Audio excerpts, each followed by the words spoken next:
This is a variation of a hip airplane where we're actually trying to dissociate our hips from our thoracic spine.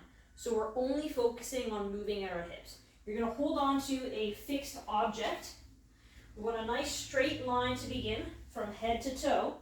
And then from here, without moving the upper body or the upper back, we're going to dissociate at the hip and then back down.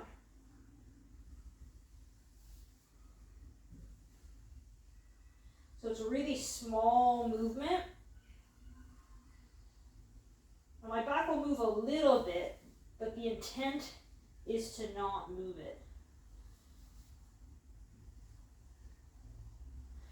You'll switch sides. You're going to repeat the same thing.